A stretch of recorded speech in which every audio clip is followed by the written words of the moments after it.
Hello दोस्तों, good evening to all. आप कैसे हैं सभी? आई होप आप सभी अच्छे होंगे। मैं अभिषेक शर्मा आपका हार्दिक स्वागत करता हूं बाजीराव नर्सिंग एकेडमी के यूट्यूब चैनल पर। और आज अपन डिस्कस करने जा रहे हैं न्यूरोलॉजिकल असेसमेंट टूल के बारे में। न्यूरोलॉजिकल जो कि आपके नर्वस सिस्टम से संबंधित जो भी आपके जो असेसमेंट किया जाता है उसे न्यूरोलॉजिकल असेसमेंट टूल के नाम से जाना जाता है। इसमें न्यूरोलॉजिकल जो भी नर्वस सिस्टम से रिलेटेड या ब्रेन और स्पाइनल कॉर्ड से रिलेटेड जो भी आपकी एबनॉर्मल फंक्शनिंग होती है या उसमें डिस्टर्बेंसेज होता है नॉर्मल फंक्शनिंग में, या उसके ब्रेन के स्टेटस का पता करने के लिए, या लेवल ऑफ कॉन्शियसनेस सबसे अति महत्वपूर्ण होता है कि लेवल ऑफ कॉन्शियसनेस का पता करने के लिए, जैसे अपन ने देखा था कल जीसीएस पढ़ा था, जीसीएस में पढ़ा था जो आपका लेवल ऑफ कॉन्शियसनेस के बारे में बताता है, वैसे ही आपके और भी कुछ न्यूरोलॉजिकल असेसमेंट के लिए टूल होता है, उनका भी आप अध्ययन करते हैं, देखते हैं कि क्या होता है। तो सबसे पहला इसमें जो टेस्ट आता है,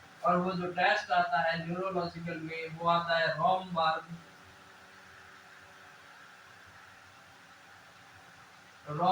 टेस्ट।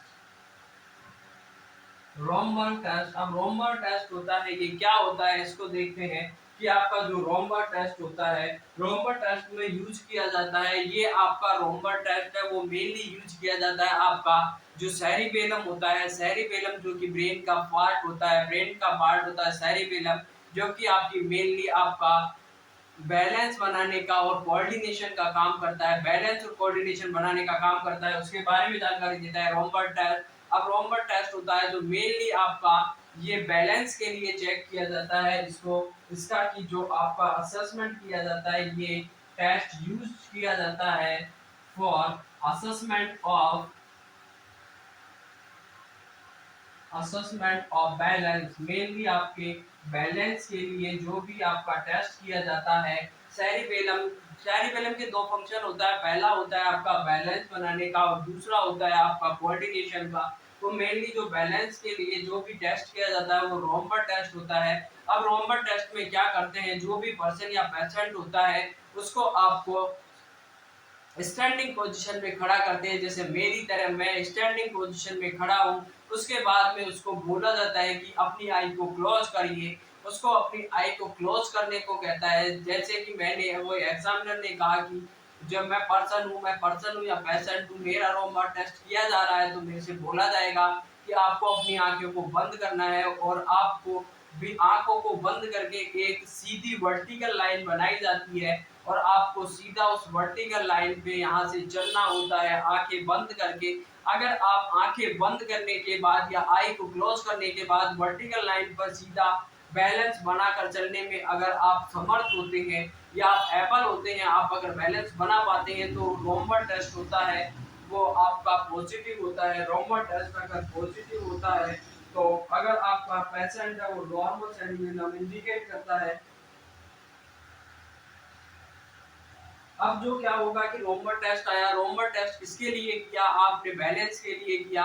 अब अगर आपका सेरिबेलम अगर पर्सन है वो आपका नॉर्मल आपका बैलेंस बना, आई को क्लोज करने के बाद बैलेंस बना करके चल रहा है, आई को क्लोज करने के बाद बैलेंस बना करके चल रहा है, उसका बैलेंस नहीं बिगड़ रहा है, डिसबैलेंस नहीं हो रहा है, तो इसका मतलब है कि उसका जो सेरिबेलम फंक्शन है वो प्रॉपर है। अगर वो बैलेंस बना पाने में सक्षम होता है या एबल होता है या कैपेबल होता है, तो उसका मतलब है कि उसका सेरिब्रल फंक्शन है वो नॉर्मल है।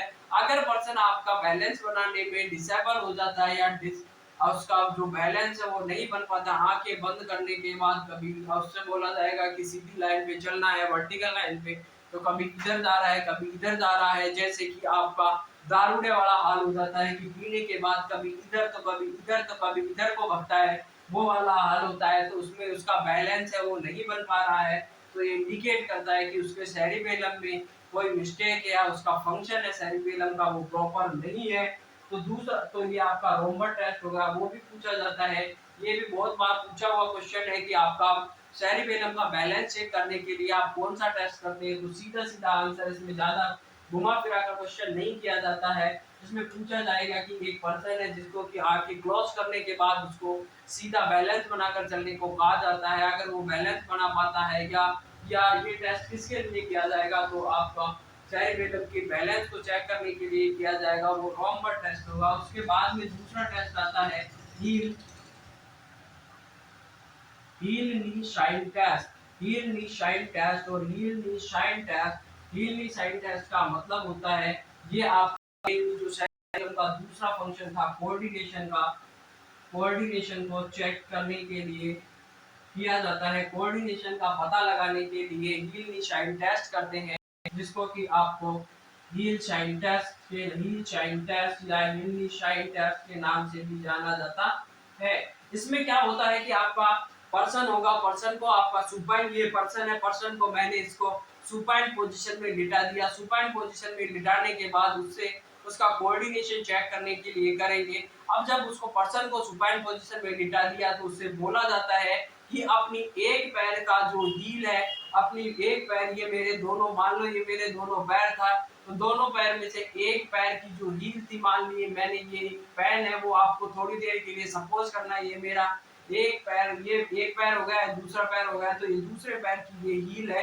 तो इस हील को, एक पैर की हील को दूसरे पैर के आपके नी, ये नी है उस पैर का, तो इस नी पर आपको यहाँ से उस पैर को यहाँ पर रखना है और यहाँ से रख करके टीबिया बोन के सहारे, जो टीबियल बोन होती है, टीबिया बोन होती है, उसकी साइड से लेकर के आपको एंकल तक उसका कोऑर्डिनेशन चेक करने के लिए आप उसको हील से लेकर के और उसका बैलेंस, जो कोऑर्डिनेशन को चेक करने के लिए टीबिया साइड से आपको उसको जो आपका एंकल होता है वहां तक पैर को ले जाने को कहा जाता है।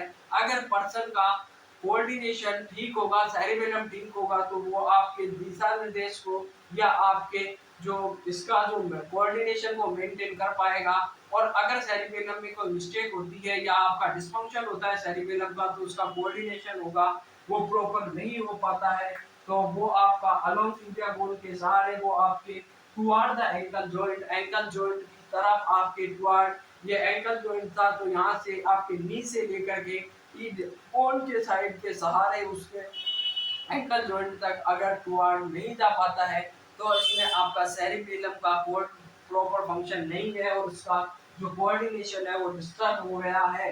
इसका रिजल्ट आता है कि अगर कोऑर्डिनेशन आपने मेंटेन कर लिया तो उसका नॉर्मल सेरिबेलम फंक्शनिंग है। अगर कोऑर्डिनेशन मेंटेन नहीं कर पाता है तो उसका जो फंक्शन था कोऑर्डिनेशन का, मूवमेंट के दौरान अगर वो कोऑर्डिनेशन, अगर अब यहाँ से मूवमेंट हुआ, मूवमेंट के दौरान अगर उसने कोऑर्डिनेशन को प्रॉपर कर लिया तो उसका सेरिबेलम फंक्शन है वो ठीक है, वरना सेरिबेलम में कोई मिस्टेक होती है। तीसरा नंबर पे आता है, और तीसरे नंबर पे आता है वो आता है आपका कैलोरी टेस्ट।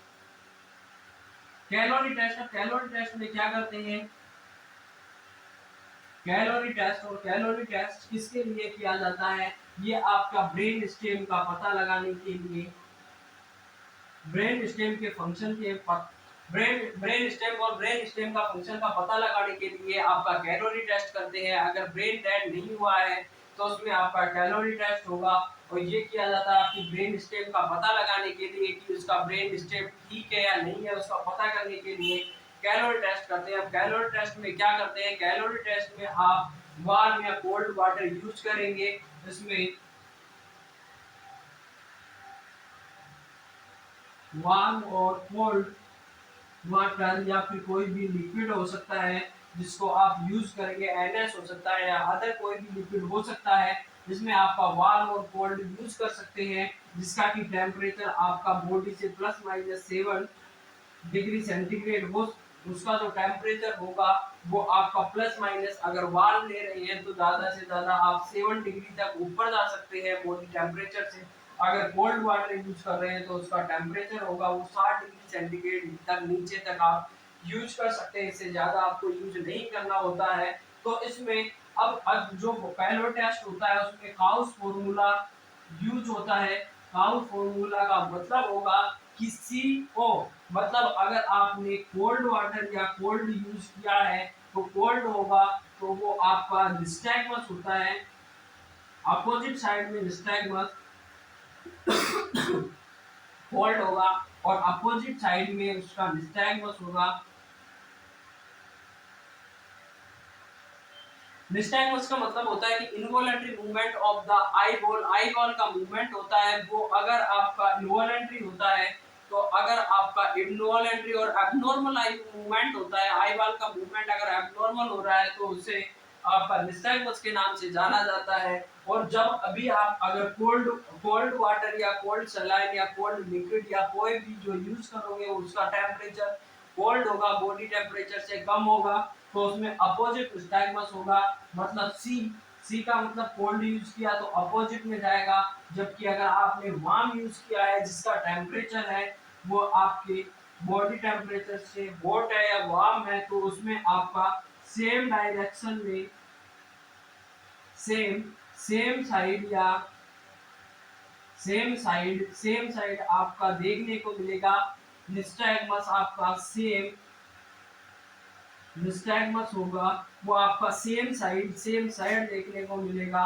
वो सेम साइड में अगर निस्टैगमस देखने को मिल रहा है, यानी कि जो इनवॉलंटरी और एब्नॉर्मल मूवमेंट हो रहा था आई बाल का, अगर वो सेम साइड में देखने को मिलता है तो उसे आप वार्म वाटर या वार्म सलाइन से जब भी करोगे तो उसका जो निस्टैगमस का डायरेक्शन होगा तो आप सेम साइड में होगा। जैसे मैंने आपके राइट ईयर, मेरा जो राइट ईयर था उसमें मैंने कोल्ड वाटर डाला तो उसमें निस्टैगमस होगा वो राइट साइड में होगा, जबकि जब भी मैंने आपका कोल्ड वाटर डाला तो आपका जो निस्टैगमस था वो राइट साइड में डाला तो इसका जो निस्टैगमस होगा वो लेफ्ट साइड में आई बाल होगी, वो लेफ्ट साइड में टर्न आउट हो जाएगी।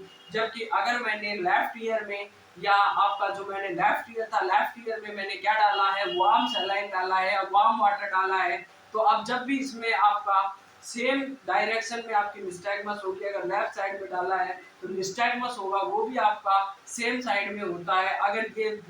अगर आपका ब्रेन स्टेम सही है, नॉर्मल फंक्शनिंग कर रहा है तो इसमें आपको निस्टैगमस देखने को मिलेगा। अगर ब्रेन डेड हो गया है या आपका ब्रेन स्टेम है वो डिस्फंक्शन है तो उसमें आपको क्या निस्टैगमस देखने को नहीं मिलता है। और यही बताता है कि ब्रेन डेड है तो उसमें जो आप टेस्ट करते हैं वो कैलोरी टेस्ट करते हैं, और जब आप कैलोरी टेस्ट करोगे तो उसमें आपका निस्टैगमस नहीं देखने को मिलेगा, क्योंकि ब्रेन डेड होने के बाद पीपल का डायलेशन हो जाता है तो उसकी वजह से आपका निस्टैगमस होता है वो भी नहीं हो पाता है। तो ब्रेन स्टेम के फंक्शन को या ब्रेन डेड को चेक करने के लिए आप कैलोरी टेस्ट का यूज करते हैं। तो ये आपके बहुत ही महत्वपूर्ण आपका न्यूरोलॉजिकल जो कि आपका कल रह गया था पोर्शन न्यूरोलॉजिकल असेसमेंट टूल वाला, वो तीन पहला हो गया आपने जीसीएस पढ़ा, जीसीएस सबसे ज्यादा इंपॉर्टेंट है जीसीएस, उसके बाद में रोमर हील शाइल टेस्ट और तीसरा पढ़ा है आपने कैलोरी टेस्ट। ये तीनों और हो चुके हैं, आपका न्यूरोलॉजिकल वाला पोर्शन है वो कंप्लीट हो गया है।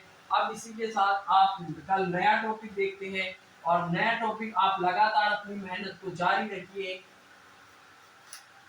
क्योंकि एक दिन में कुछ नहीं होता लेकिन एक दिन जरूर होता है, और इस एक दिन के लिए आपको बहुत मेहनत करनी पड़ेगी। जो भी लास्ट तक टिकेगा वो आपका झंडे गाड़ कर जाएगा, जो बीच में चला जाएगा कुछ नहीं होगा, लेकिन लास्ट तक एक से लेकर के शुरू करके लास्ट तक रहता है वही आखिर में मेहनत करके अपनी मंजिल को पा लेता है। इसलिए आप लगातार मेहनत करते रहिए, सफलता आपको जरूर मिलेगी एक दिन।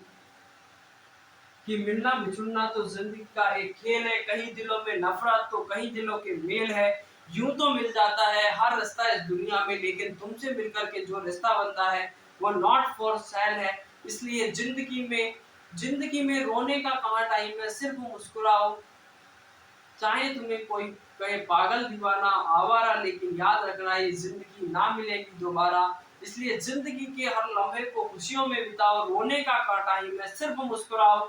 चाहे तुम्हें कोई दुनिया कहे पागल दीवाना आवारा, लेकिन याद रखना ये जिंदगी ना मिलेगी दोबारा। इसलिए आप हंसते खुशते रहिए, पढ़ते रहिए, लगातार मेहनत को जारी रखिए, ज्यादा से ज्यादा अपना प्रयास करिए और एक सफलता आपको जरूर मिलने वाली है। Thanks to all. आप अगर आपको वीडियो पसंद आया तो लाइक शेयर एंड सब्सक्राइब जरूर करें, और अगले अपने नॉर्सेट के लिए आने वाली अपकमिंग एग्जाम सभी एग्जाम की तैयारी करें, भरपूर प्रयास करें। आपको ईश्वर आपकी सफलता की मेहनत कभी बेकार नहीं जाती है। कि दिल ही लगाना है तो किताबों से लगाओ ना यार, बेवफा भी निकलेगी तो मुकद्दर बना कर जाएगी। आज के लिए इतना ही। जय हिंद, जय भारत।